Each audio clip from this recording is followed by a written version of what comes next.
حبايبي رجعت لكم بعد ما الفول استوى وهنفتح اهو مع بعض. تمام، انا فتحته من ساعتين، زودت له ميه مغليه. تمام، فتحته من ساعتين وحطيت له شويه ميه مغليين. تمام، وزي ما انتم شايفين كده معايا، شايفين؟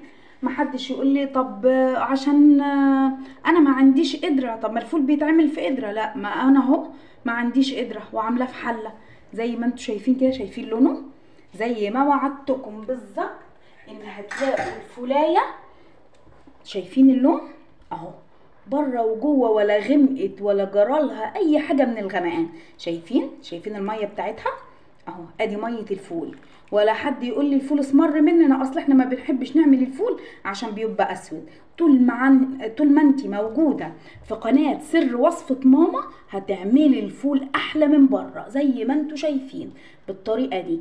بس اللي يعرف يقول لي ايه السر والمكون اللي انا حطاه خلى الفول معايا من اول حبايه لاخر حبايه هيفضل منور كده، يبعتلي في التعليقات. طب واللي ما يعرفش يا سر وصفه ماما يقول لي، وانا برضو هبعت له ايه المكون السر اللي بيخلي معايا الفول بالشكل اللي انتوا شايفينه.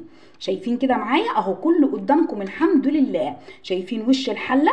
وديني انا معرياها اهو، لان المفروض الفول ما يتعرضش للهواء عشان ما يسودش. تمام، شايفين معايا؟ محدش يرجع يقول لي الفول سود مني تاني خالص. وطبعا انا هستنى اما يبرد عشان هعبيه في اكياس وهحطه في الفريزر، عشان ان شاء الله المرحله الجايه هنبتدي نعمل منه وصفات زي ما انتم شايفين. والف هنا بالشفا. السلام عليكم ورحمه الله وبركاته حبايبي.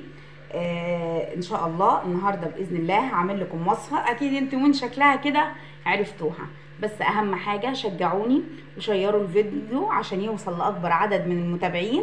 وما تنسوش تشتركوا في قناتي عشان يوصل لكم كل جديد، عشان قدامنا ان شاء الله سلسله اكلات باذن الله هتعجبكم وموفره على الجيب وحلوه وطعمها جميل ان شاء الله.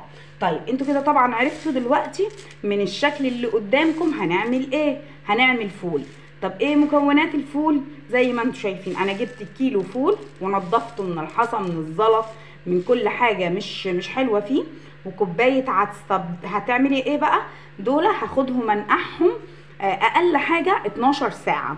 تمام، وهنقع معاهم برضو العدس. تمام، يبقى كيلو الفول هيتغسل ويتنقع لمده 12 ساعه مع كوبايه عدس. وخليكم معايا عشان هخليكم اساتذه في الفول، وهخليكم مش هتشتروه تاني من بره. ليه؟ هقول لكم السر اللي بيخليه لونه